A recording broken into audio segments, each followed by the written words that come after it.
사도신경으로 우리의 신앙을 고백하겠습니다.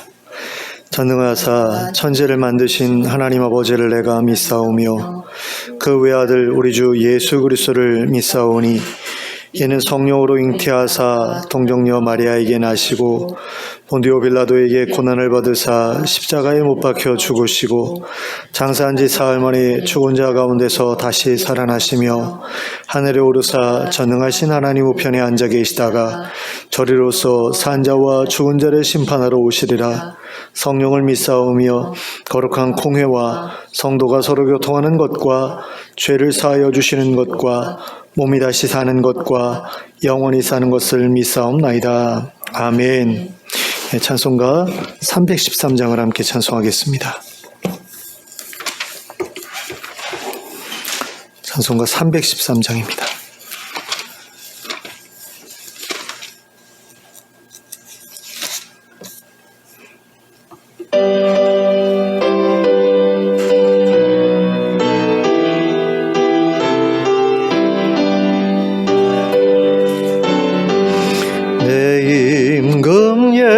예수네 주여 이 죄인이 주님 앞에 한없는 은혜 받고서 내 생명 모두 드리오니 그 풍성하시는 종을 주에게 내려주소서. 내 임금 예수네 주여 내 허물은 덮으시고 주 십자가에 흘리신 그 피를 믿는 마음 보사 내 중한 죄를 사하여 참 평안한 맘 주소서. 내 임금 예수네 주여 주 은혜에 감격하여 한없는 감사 찬송을 내 주님 앞에 드리오며 내 맘과 정성 다하여 기뻐하며 살리라. 내 임금 예수네 주여 이 마음과 이 천한 몸 그 보배 피로 값주고 주 친히 사신 것이오니 나 이제 사나 죽으나 주 뜻만 따라 살리라. 아멘. 317장을 함께 찬송하겠습니다. 찬송가 317장입니다.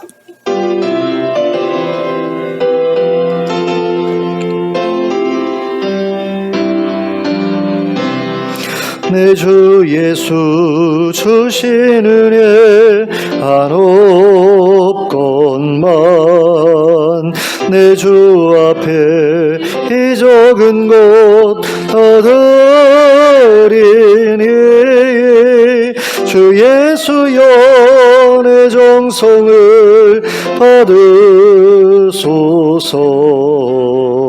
주 날 위해 보배로운 피 흘리사사 그 귀하신 생명까지 다 주시니 내 천한 몸이 생명을 왜 아끼랴. 주 예수께 비친 것이 한없건만 나 주 위에 드린 것은 참 적으니 주 예수여 너그럽게 보옵소서. 날 위하여 십자가에 피 흘리신 주 예수의 은혜로서 인치시고 내 모든 것 주의 소유 삼으소서. 주 날 위해 그 귀하신 몸버리사 이 내 몸을 핏값으로 사셨으니 내 생명도 주 예수께 바칩니다. 아멘. 오늘 우리에게 주신 하나님의 말씀은 누가복음 21장 1절부터 4절까지의 말씀입니다. 누가복음 21장 1절부터 4절까지 함께 합독하도록 하겠습니다. 누가복음 21장 1절부터 4절까지입니다. 시작. 예수께서 눈을 들어 부자들이 헌금함에 헌금 넣는 것을 보시고 또 어떤 가난한 과부가 2렙돈 넣는 것을 보시고 이르시되 내가 참으로 너희에게 말하노니 이 가난한 과부가 다른 모든 사람보다 많이 넣었도다. 저들은 그 풍족한 중에서 헌금을 넣었거니와 이 과부는 그 가난한 중에서 자기가 가지고 있는 생활비 전부를 넣었느니라 하시니라. 아멘. 오늘 우리가 함께 읽은 본문에는 예수님께서 성전에서 헌금함을 지켜보시다가 하셨던 말씀이 기록되어 있습니다. 자, 예수님 당시에 예루살렘 성전에는 뜰이 네 곳이 있었는데요. 제사장의 뜰이 있었고, 그 다음에 이스라엘의 뜰이 있었고, 여인의 뜰이 있었고, 이방인의 뜰이 있었습니다. 근데 이 이방인이라고 하는 여인의 뜰이라고 하는 이 뜰에는 모든 이스라엘 사람들이 들어갈 수 있었는데요.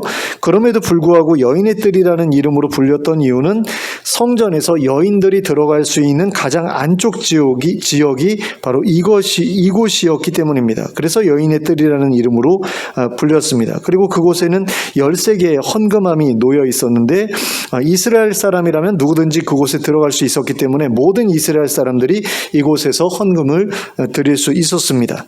그리고 그 헌금함의 모양은 나팔 모양으로 되어 있었다고 그래요. 그래서 나팔의 이제 입구처럼 이렇게 돼가지고 밑으로 이렇게 내려가면 좁아져서 이렇게 꽃병처럼 돼 있는 어떤 그런 통에 이렇게 모이게 되는데 그 동전이 떨어질 때 이렇게 소리가 나서 어떤 사람이 얼마만큼 드렸는지를 그 소리를 통해서도 이제 알 수 있는 그런 구조로 되어 있었다고 그럽니다.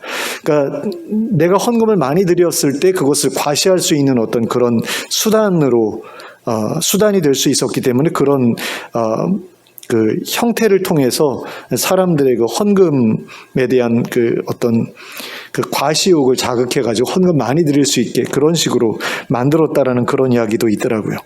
자, 그런데 본문 1절을 보시면 예수님께서 그 헌금함 중 하나가 놓여 있었던 근처에서 헌금함에 헌금 넣는 사람들을 지켜보셨다고 기록하고 있는 것을 보게 됩니다. 그리고 이것은 굉장히 이상한 그런 모습이 아닐 수가 없습니다. 한번 생각해 보셨으면 좋겠어요. 주일날 성도들이 필경대 앞에서 이제 헌금 봉투에다가 헌금을 넣잖아요. 근데 그거를 담임 목사님이 곁에서 이렇게 지켜보고 계신다라고 했을 때 그 모습이 굉장히 좀 이상하기도 하고 껄끄럽게 느껴지기도 할 거예요. 그런데 예수님께서 그와 같은 일을 하셨다라는 거죠. 그럼 그 이유가 무엇이었을까라고 생각해 볼 때 제자들한테 뭔가를 알려주고자 하는 그런 마음이 있으셨기 때문에 그러셨을 것이다. 이렇게 생각해 볼 수가 있는 거죠. 예수님께서는 그렇게 헌금함 근처에 계시면서 부자들이 헌금함에 헌금 넣는 것을 지켜보셨고 또 가난한 과부가 헌금함에 헌금 넣는 것도 지켜보셨습니다. 그리고 이에 대해서 다음과 같이 말씀하셨습니다. 3절 말씀입니다. 이르시되 내가 참으로 너희에게 말하노니 이 가난한 과부가 다른 모든 사람보다 많이 넣었도다. 자, 그런데 2절을 보시면 이 과부가 헌금함에 넣었던 금액이 2렙돈이었다라고 기록되어 있는 것을 보게 됩니다. 그리고 그 2렙돈이라고 하는 것은 오늘날의 가치로 환산하면 1,000원에서 2,000원 사이에 해당하는 그런 금액이라고 그렇게 볼 수 있습니다.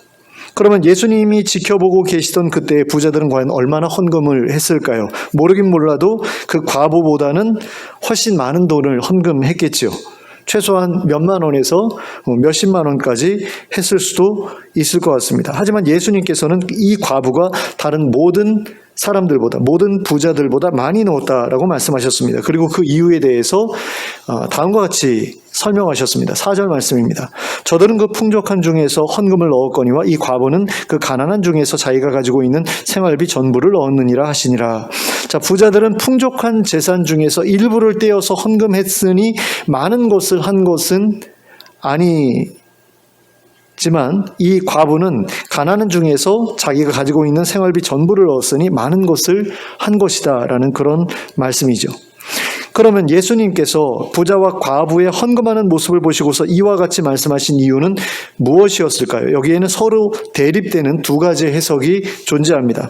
첫 번째 해석은 예수님께서 이 과부의 헌신을 칭찬하기 위해서 이 말씀을 하셨다는 것입니다. 부자들은 자기의 헌신을 과시하기 위해서 많은 금액의 헌금을 헌금함에 넣었지만 실제로 그들이 넣었던 헌금은 그들의 재산 중에서 지극히 적은 부분에 해당하는 금액이었을 뿐이었고, 이 과부는 자신이 가지고 있던 모든 것을 드렸으니 부자들보다 더 잘한 것이고 칭찬받아 마땅한 일이다라는 것입니다. 그래서 예수님께서도 그 여인의 귀한 마음을 칭찬하시기 위해서 이 말씀을 하셨다라는 거죠. 두 번째 해석은 예수님께서 성전의 제사장들과 서기관들을 비판하기 위해서 이 말씀을 하셨다는 것입니다. 성전의 제사장들과 서기관들이 가난한 과부들의 헌금까지도 뜯어 먹으려고 온갖 수작을 벌였고, 그 결과 먹고 살기도 어려운 처지에 있는 사람들이 자신의 형편도 생각하지 않고 헌금을 하는 이런 일들이 벌어졌다라는 것을 말씀하기 위해서 이런 말씀을 하셨다라는 겁니다. 그리고 어떤 사람들은 여기에 더해서 이 과부가 자신이 가지고 있던 모든 것을 헌금했던 이유는 그렇게 헌금하고 난 다음에 가서 죽으려고 했던 것이다, 이런 식으로 이야기하기도 합니다. 그러니까 앞으로 먹고 사는 일에 필요한 돈을 다 헌금했다는 것은 이제 생을 끝내기 위해 했던 일이다라는 거죠. 그러니까 사람들이 죽기 전에 이렇게 주변을 정리하는 것처럼 이 여인도 자신의 주변을 정리한 것이다, 이렇게 설명하는 그런 사람도 있다는 겁니다. 하지만 이들의 말에는 분명한 오류가 있습니다. 왜냐하면 당시의 성전에서는 가난한 사람들을 위해서 날마다 무상으로 음식을 공급했습니다. 그러니까 그 다일 공동체에서 그 바포 목사님이 그 노숙자들에게 날마다 이렇게 식사를 이렇게 대접하잖아요. 그런 것과 같은 일을 성전에서도 했기 때문에 이 과부가 자신의 전 재산을 하나님 앞에 드렸다라고 해도 굶어 죽을 일은 없었다라는 거죠. 그렇기 때문에 이 여인의 행동이 자신의 죽음을 위한 그 사전 준비였다, 이렇게 볼 이유는 없다라는 겁니다. 그러므로 이 과부가 헌금을 했던 이유는 이거 다 바치고 가서 죽자 하는 마음에서 한 것이 아니라 하나님을 사랑했기 때문에, 그리고 자신이 바친 헌금이 자기보다 더 어려운 이들을 위해 사용되기를 바랬기 때문에 드린 것이었다, 이렇게 보는 것이 맞는 거죠. 그리고 예수님께서 이 여인을 칭찬하셨다는 말씀이 본문에 직접적으로 기록되어 있지는 않지만 예수님께서 이 여인을 칭찬하셨다는 사실을 부정할 수는 없습니다. 예수님께서 누군가를 다른 사람과 비교하실 때에는 반드시 그 사람을 칭찬하시기 위해서 비교하신 것이기 때문입니다. 예를 들면 예수님께서 성전에서 기도하던 바리새인과 세리를 비유로 이렇게 말씀하시잖아요. 그때 예수님은 세리의 태도를 칭찬하시기 위해서 그 두 사람을 비교해서 말씀하신 것이었지 않습니까? 그런 점에서 부자들과 과부의 헌금하는 태도를 서로 비교하셨던 것 역시 과부를 칭찬하시기 위해서였다라고 볼 수 있는 거죠. 그러므로 예수님은 이 여인의 행동을 잘못했다라는 의미에서 말씀하신 것이 아니라 잘했다라는 의미에서 말씀하신 것이 분명하다고 할 수 있습니다. 물론 그 제사장들이나 서기관들을 비판하신 그 부분이 이 내용 가운데 분명히 포함되어 있을 수도 있습니다. 그것도 충분히 가능성을 가진 이야기예요. 하지만 중요한 것은 이 여인의 행동을 칭찬하시기 위해서 이 말씀을 하셨다라는 게 예수님의 말씀에서 가장 중요한 부분이다라는 겁니다. 자, 그러면 예수님께서 칭찬하셨던 이러한 과부의 모습을 통해서 우리가 기억해야 될 것은 무엇입니까? 첫째로 우리가 하나님께 무언가를 드릴 때에 하나님께서는 그것을 다 보고 계시고 알고 계신다라는 겁니다. 그리고 그 드린 것이 우리에게 있어서 어떠한 의미를 가지고 있는 것인지에 대해서도 분명하게 알고 계신다라는 거죠. 예수님께서 자신이 주목했던 그 여인이 과부라는 것을 알고 계셨잖아요. 그리고 그 과부가 드린 돈이 그 여인의 모든 것이었다라는 것도 알고 계셨죠. 또한 그 금액이 2렙돈이었다는 것도 알고 계셨을 겁니다. 예수님이 그것에 대해서 직접적으로 언급을 안 하셨지만 그 본문 가운데 그 여인이 드린 금액이 얼마인지가 나와 있잖아요. 그거는 이 말씀을 기록했던 누가라는 사람이 알았다라는 이야기고, 이 누가는 누군가로부터 들었다라는 이야기고, 그것은 그 당시에 그곳에 있었던 누군가가 그 금액을 확인했다라는 이야기가 아니겠습니까? 그건 예수님도 알고 계셨다라는 그런 이야기라고 볼 수 있죠. 자, 그러면 예수님께서 알고 계셨던 그것을 하나님께서는 모르고 계셨을까요? 그렇지는 않았겠죠. 하나님께서도 그 사실을 알고 계셨을 겁니다. 그리고 이것은 오늘날 우리가 하나님께 무엇인가를 드릴 때에 있어서도 마찬가지라고 할 수 있을 것입니다. 하나님께서는 우리가 무엇을 어떠한 마음으로 하나님께 드렸는지 다 알고 계실 것입니다. 우리가 하나님께 드린 것이 사실은 자신의 부유함을 과시하기 위해 드린 것인지 아니면 하나님을 사랑하기 때문에 드린 것인지 하나님을 다 알고 계실 것이다 라는 겁니다. 또한 하나님께서는 우리가 드린 것의 가치도 분명하게 평가하고 계실 것입니다. 하나님께서 풍족하게 주신 것 중에 일부를 인색하게 드린 것인지 아니면 하나님께서 풍족하게 주지 않으셨음에도 불구하고 힘써서 드린 것인지 다 알고 계실 것이다 라는 거죠. 그리고 그에 따라서 우리에게 대갚아 주실 것이라는 것입니다. 우리가 이 땅에서 하나님께 드린 모든 것들은, 그리고 가난한 이웃들에게 베푼 것들은 어떻게 된다라고 말씀하셨죠? 하늘에 쌓인다라고 말씀하셨죠. 하늘에 쌓인 보화가 되어서 훗날 하나님 나라가 완성되면 그때에 우리에게 되돌아올 것이다 라고 예수님께서는 분명하게 말씀하셨습니다. 근데 되돌려 주시기 위해서는 얼마를 받으셨는지를 다 계산하고 계셔야 될 거 아니에요. 그런 점에서 하나님께서 우리가 드린 것들에 대해서 전혀 무관심하거나 무지하거나 그렇지 않고 철저하게 확실하게 기억하고 계신다라는 사실에 대해서 우리가 알 필요가 있다는 겁니다. 둘째로 우리가 하나님께 드린 것들이 악한 종교인들의 손에 들어가서 헛되게 사용된다 하더라도 하나님께서는 하나님께서 그것을 받으셨다는 사실에는 변함이 없다라는 겁니다. 그러니까 예수님께서 계속해서 비판하셨듯이 예수님 당시의 제사장들이나 서기관들은 신뢰할 수 없는 사람들이었습니다. 신뢰하기 어려운 사람들이었죠. 자기 배를 불리기 위해서 하나님을 이용했던 사람들이잖아요. 제사장들은 이방인들의 뜰에 그 짐승 장사하는 것, 그리고 환전하는 것을 허용해서 거기서 커미션을 받아 먹었죠. 이건 하나님 이용한 거 아닙니까? 그리고 서기관들 같은 경우 자신들이 그 과부들로부터 이렇게 재산 관리를 위탁받기 위해서 자신을 피할해야 되잖아요. 자신의 거룩함과 경건함을 피할해야 했기 때문에 마을 어귀에서 그 시장 어귀에서 이렇게 기도하고 길게 기도하고 하는 것을 사람들에게 보여줬잖아요. 일부러. 그러니까 이것도 하나님을 이용했던 것 아닙니까? 자신의 사업을 위해서. 이런 사람들이 당시의 제사장들과 서기관들이었는데 이 사람들을 어떻게 믿을 수가 있었겠느냐라는 거죠. 그런 점에서 이 가난한 과부가 하나님께 드렸던 2렙돈을 비롯해서 수많은 과부들이 성전에 드렸던 헌금들이 하나님의 뜻과는 상관없이 엄한 곳에 사용되었을 가능성도 굉장히 높았다라는 거죠. 그렇게 볼 수 있는 여지가 있다라는 겁니다. 물론 그중 일부는 성전에서 가난한 사람들을 위해 무상으로 음식을 나누어 주는 일에 사용되었을 것입니다. 하지만 나머지 금액들 가운데에서는 성전을 화려하게 꾸미는 일이나 제사장들의 호주머니를 불리는 일에 사용되었을 수도 있다라는 겁니다. 하지만 예수님께서는 그 과부를 향해서 쓸데없는 일에 돈을 쓴다고 말씀하지 않으셨다라는 거죠. 그 과부가 드린 헌금이 어떻게 쓰여질 것인가에 주목하시기보다는 그 과부가 헌금을 드렸던 그 마음에 주목하셨다라는 겁니다. 오늘날 성도들이 교회에 헌금하는 것에 대해 주저하는 이유 가운데 가장 큰 이유가 바로 자신이 드린 헌금이 과연 하나님의 뜻대로 사용될 것인가에 대해 확신하지 못하기 때문이다라고 그렇게 볼 수 있을 것입니다. 자신이 드린 헌금이 쓸데없는 일에 사용되지 않기를 간절히 바람에도 불구하고 자신이 출석하는 교회의 모습을 보니 도저히 헌금을 하고 싶은 마음이 들지 않아서 헌금을 하지 못하겠다라고 말씀하는 분들이 굉장히 많습니다.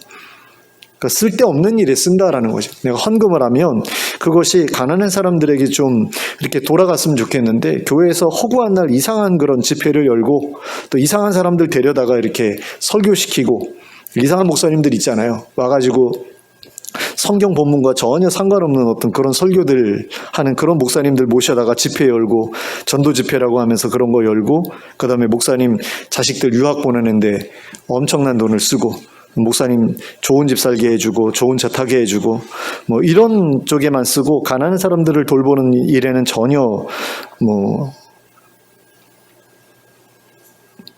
노력하지 않는 어떤 그런 모습들. 그리고 헌금이 줄었다, 그러니까 씀씀이를 줄여야 한다 그러면서 이제 부교육자들 막 잘라내는 그런 교회들도 굉장히 많았지 않습니까? 코로나 터지고 나서 많은 교회에서 이렇게 부교육자들 숫자를 줄였잖아요. 그러니까 그런 것들을 보면서 정남이가 떨어진다라는 거죠. 교회에 헌금 들여봤자 담임 목사 배만 불리고 쓸데없는 일이나 하고 그런다. 그러니까 도저히 나는 못하겠다, 이런 사람들이 굉장히 많은 것을 봅니다.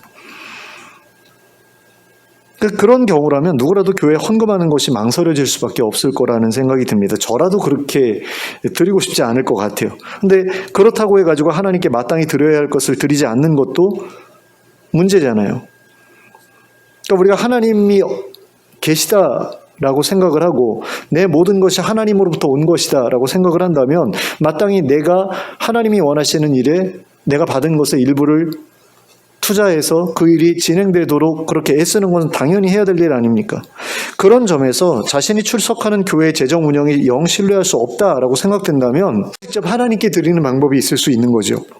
하나님께서 원하시는 그 일에 내가 직접 사용할 수 있도록 그렇게 할 수 있잖아요. 그러니까 내가 직접 가난한 사람들을 돕거나 가난한 사람들을 돕는 단체를 후원하거나, 교회보다 거기서 더 잘 운영을 할 테니까, 아니면 자신이 직접 선교사님을 이제 후원을 하거나 아니면 선교단체를 후원하는 그런 일을 통해서 하나님께서 원하시는 그 일에 내 재산의 일부를 드림으로써 하나님께 드리는 그런 방법도 있는 거죠. 중요한 것은 우리가 가진 모든 소유는 하나님께로 온 것이고 우리는 마땅히 그에 대해 감사해야 된다라는 겁니다. 그리고 그 감사한 마음을 하나님 나라가 세워지는 일에 물질을 투자함으로써 표현해야 된다라는 거죠.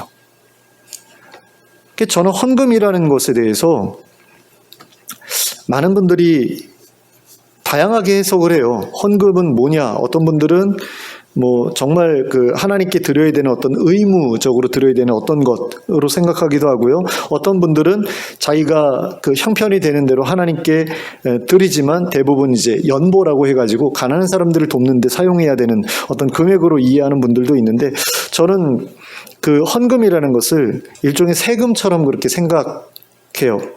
그러니까 우리가 하나님 나라의 백성이잖아요.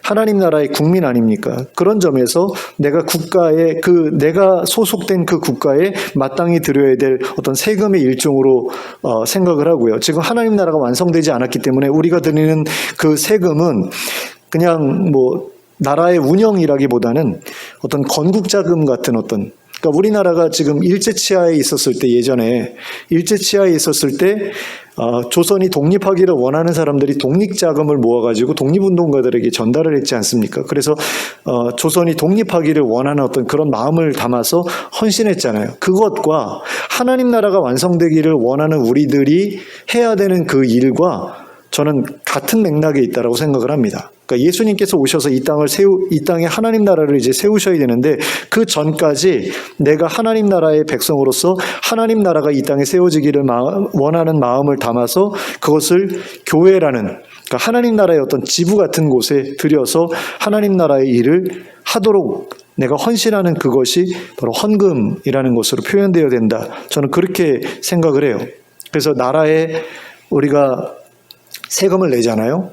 그 세금을 내는데 그 전체를 계산을 해보면 거의 20% 가까운 그런 금액이 세금으로 나라에 들여진다고 그러더라고요. OECD 국가들을 보면 대부분 20%에서 23% 사이에서 각 국민의 그 세금 그 부담률이 결정이 되고 있다라고 그렇게 들었어요. 그러니까 우리가 이 땅에 속한 나라에도 20% 가까이 세금을 내고 있다라는 거죠. 그러니까 가끔세 말고도 이제 부가가치세 같은 거 다 합쳐서 이제 보면은 그렇게 된다라는 거예요. 근데 우리가 하나님 나라에 소속된 하나님 나라 백성이라면 하나님 나라에도 어느 정도의 그 세금은 내야 되는 거죠. 근데 그것에 대해서 하나님께서는 11조라고 해가지고 10%를 드려라라고 말씀을 하셨는데, 이게 그 구약 율법으로서의 11조는 완전히 끝이 났지만, 완성되었지만, 이제 더 이상 그걸 지킬 필요는 없지만, 그럼에도 불구하고 우리가 하나님 나라의 백성으로서 주변에 가난한 사람들을 돕는다든가, 아니면 선교사님들을 후원한다든가, 아니면 교회 운영에 필요한 자금을 댄다든가, 그런 것들 다 합쳐서 내가 가진 내가 벌어들인 어떤 그 소득의 10분의 1 정도는 투자하는 것이 마땅한 태도다라고 볼 수 있다라는 것이고, 이것이 너무 내가 형편이 어려울 때는 드리지 못하는 경우도 있을 수 있다라고 저는 생각을 합니다. 그러니까 이런 거예요. 우리가 너무 소득이 없어요. 너무 가난해요.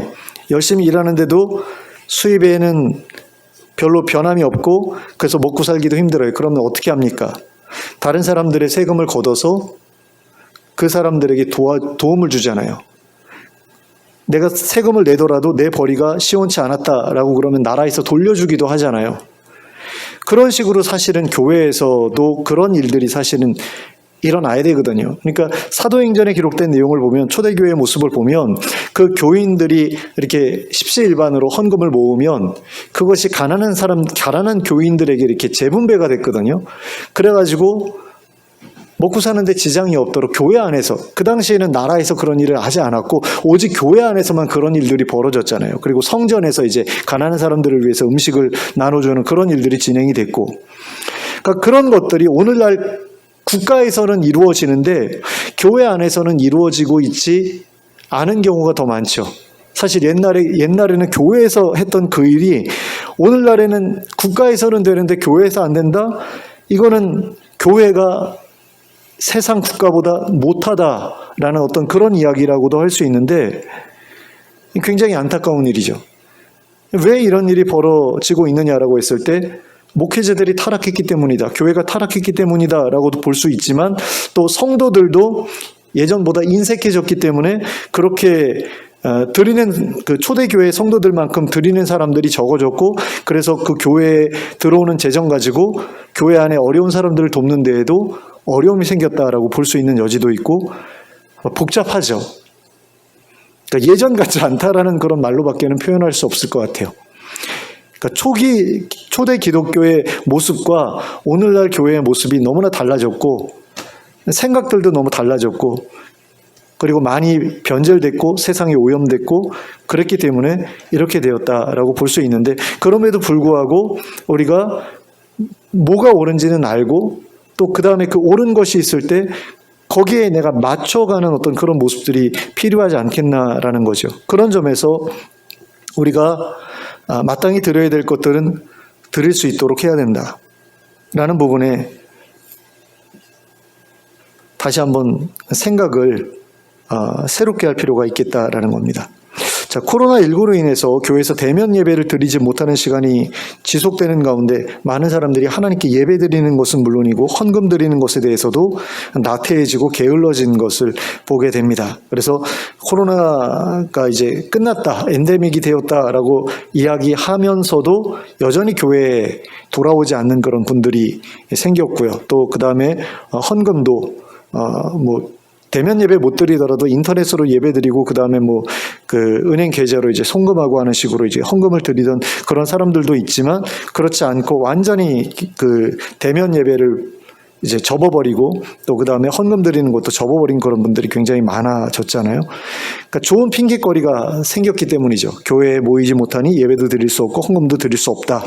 그런 핑계거리가 생겼으니까 그걸 기회 삼아서 이제 모든 것으로부터 손을 놔버리는 그런 경우들도 굉장히 많아졌는데, 그럼에도 불구하고 마음이 있으면 할 수는 있는 거잖아요. 그죠? 마음만 있으면 모이지 못하는 게 문제가 될 수 없죠. 드릴 수 있고 있고 또 드려야 하는 부분도 있고. 그러니까 예수님께서 칭찬하셨던 이 과부도 핑계를 대려면 충분히 될 수 있었지 않습니까? 난 이거밖에 없는데 이거 없으면 난 삶이 너무 힘들어. 그러니까 드릴 수 없어라고 말할 수 있었다라는 거죠. 근데 그것과 상관없이 자신이 가지고 있던 모든 것을 하나님 앞에 드렸잖아요. 저는 그런 생각도 들어요. 성전에서 날마다 음식을 나누어주는 그것을 먹고 있기 때문에 내가 이걸 공짜로 먹는 게 너무 미안해서 드렸을 수 있겠다라는 그런 생각도 들고요. 나보다 어려운 사람들에게 이 돈이 돌아갔으면 좋겠다라는 그런 생각으로 드렸을 수도 있겠죠. 여러 가지 이유가 있었을 겁니다. 하나님께 감사하는 마음도 있었을 것이고. 근데 그런 것들이 그녀가 될 수 있었던 그 핑계를 넘어서게 한 거죠. 근데 핑계가 아니라 정말로 이유가 있어서 못 드리는 경우도 있어요. 내게 이게 없으면 나는 굶어 죽는다라고 하는 경우에는 드리지 못할 수 있다라고 충분히 생각이 되고요. 그리고 나라에도 이렇게 드렸을 때, 나라에다 세금을 냈을 때 내가 먹고 살기 너무 힘들다라고 나라가 판단하게 되면 나라에서 주는 돈이 있잖아요. 근데 정말로 하나님께 이런 마음으로 드렸을 때 이 여인은 성전에서 먹을 것을 주니까 그나마 살아남을 수 있지만 오늘날 현대 교회를 다니고 있는 그런 성도들 같은 경우 모든 것을 드리면 정말 굶어 죽을 수밖에 없는 그런 상황에 있는 사람들도 분명히 있을 수 있거든요. 근데 그런 사람들에게까지 반드시 바쳐야 된다라고 말하는 것은 어떻게 보면 너무나 잔인한 일일 수도 있는 거죠. 근데 믿음으로 다 바치고서 또 하나님께서 그 믿음에 응답해서 놀라운 기적을 베풀어 주실 수도 있어요. 근데 그 결정은 그 당사자가 할 문제지 목사가 그럼에도 불구하고 반드시 드려야 된다라고 말할 수는 없다라고 생각을 합니다. 저로서는 그렇습니다. 그런 상황일지라도 내가 굶어 죽는 상황일지라도 드려야 된다라고 말하는 것은 그건 저로서는 못할 짓이에요. 어떤 목사님들은 그렇게 얘기하는 분들도 있더라고요. 믿음이 너무 좋은 목사님들은 그렇게까지도 말씀을 하시는데 저는 그거는 차마 그렇게는 말을 못하겠어요. 하나님께서 마음을 주시면 할 수도 있는 건데 목사가 그걸 반드시 그래야 된다라고는 말할 수 없을 것 같거든요. 솔직히 그렇잖아요. 구약 성경에서 11조에 대한 그런 규례를 봐도 농사를 지어가지고 소득이 있을 경우에 소출이 있을 경우에 그것을 10분의 1을 바치는 거지 그냥 이삭 주워 먹는 사람들한테도 그거 바치라고 안 했거든요. 그런 부분에서 우리가 지혜롭게 판단할 필요가 있고 내가 지금 이유라고 말씀드리는 것이 과연 이유인가 핑계인가 이 두 부분에 대해서 우리가 판단할 어떤 그런 분별력은 분명히 있어야 되는 거죠.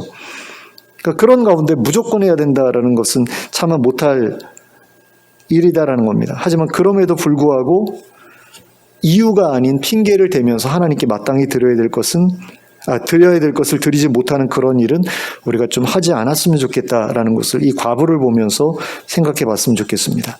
그러니까 마땅히 드려야 될 것은 드릴 줄 아는 그런 사람이 되었으면 좋겠다라는 거죠. 그리고 그 드림을 통해서 다른 이들과 함께 어우러져 살아가는 세상을 만드는 일에 동참할 수 있었으면 좋겠습니다. 그러니까 헌금이라는 것이 다른 사람들과 함께 살아간다라는 어떤 그런 측면에서 드려져야 되는 거라고 저는 생각을 하거든요. 그러니까 형제가 연합하여 동거하기 위해서 이 드림을 하나님께서 요구하신 거잖아요. 11조를 왜 요구를 하셨습니까? 그 11조를 통해서 그 성전을 섬기는 사람들뿐만 아니라 가난한 사람들을 돌보는 그 일에 동참하도록 하기 위해서 하나님께서 11조를 요구하신 거거든요. 그러니까 헌금의 기본은 그거예요. 그러니까 하나님을 믿는 그 믿음 생활을 계속해서 유지해 갈 수 있도록 어떤 종교적인 조직이 유지될 수 있도록 하기 위한 어떤 기본적인 그 재정으로서도 필요하지만 그 믿음의 공동체 안에서 정말로 그 굶주리는 그런 사람들을 돕기 위한 어떤 목적에서 헌금을 요구하신 거거든요. 그래서 그 초대교회에서도 연보라는 이름으로 해가지고 정말 힘들고 어려운 교회를 돕기 위해서 그것을 모았다가 보내주고 하는 그런 일들을 했잖아요. 결국엔 우리 교회와 다른 교회가 서로 분리되어 있는 교회가 아니라 정말 하나님 나라라는 어떤 그런 공동체 안에서 서로 연결되어 있는 교회다. 그렇기 때문에 굶주리는 일이 없도록 서로 도와야 된다라는 측면에서 그런 연보를 했던 것인데, 오늘날에도 그것은 여전히 헌금의 의미로서 계속해서 이어져 내려오고 있는 그런 의미라는 거죠. 그런 점에서 다른 사람들과 함께 어우러져 살아가는 세상을 내가 꿈꾸고 있다, 그 하나님 나라가 완성되기를 꿈꾸고 있다라는 것을 증명하기 위한 어떤 수단으로서도 이 헌금은 하나님 앞에 드려져야 된다라는 겁니다. 그러므로 헌금이라는 것은 하나님 나라를 소망하는 사람들이 마땅히 가져야 할 태도, 헌금을 드린다라고 하는 것은 하나님 나라를 소망하는 사람들이 마땅히 가져야 될 태도라는 사실을 여러분들 모두가 기억하셨으면 좋겠습니다. 그리고 그와 같은 헌신을 통해서 자신이 하나님 나라에 합당한 사람이라는 사실을 분명하게 증거할 수 있는 여러분들 될 수 있기를 예수 그리스도의 이름으로 축원합니다. 기도하겠습니다. 사랑의 하나님 아버지, 많은 사람들이 왜 헌금을 드려야 하는지도 생각하지 못하고 의무적으로, 의무감에서 헌금을 드리고 있는 그런 경우들을 많이 보게 됩니다. 근데 우리의 행위가 헛되지 않기 위해서는 그 의미가 무엇인지도 분명하게 알고 드리는 것이 필요하다고 생각이 됩니다.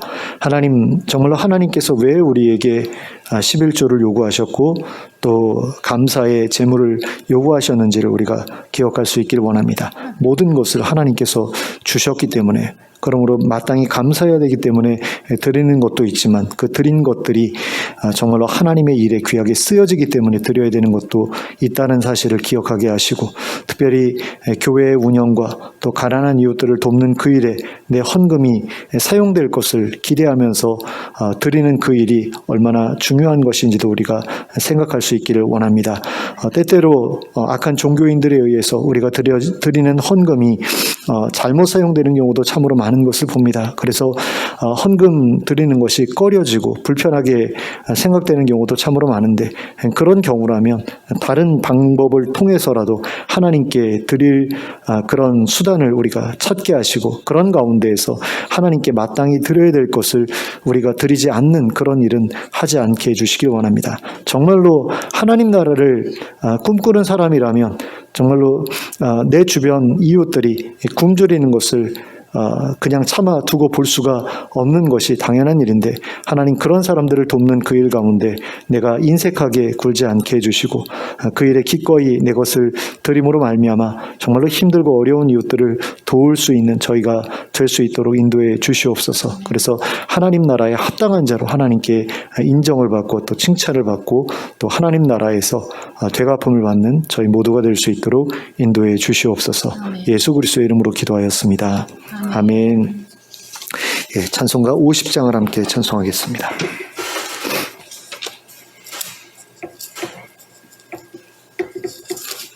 찬송가 50장입니다.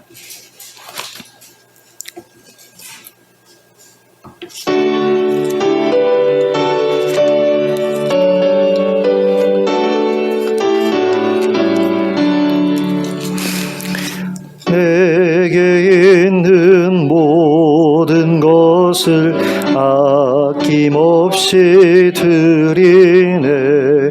사랑하고 의지하며 주만 따라 살리라. 주께 드리네, 주께 드리네.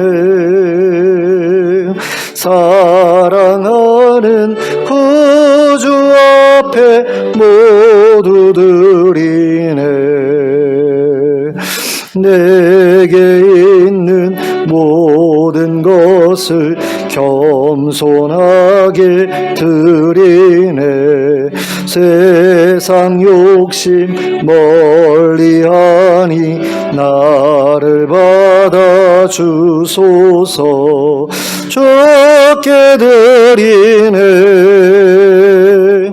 주께 드리네. 사랑하는 구주 앞에 모두 드리네. 내게 있는 모든 것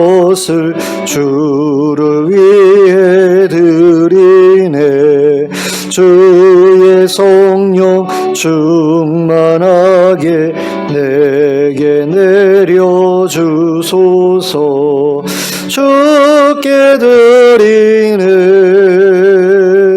주께 드리네 사랑하는 구주 앞에 모두 드리네.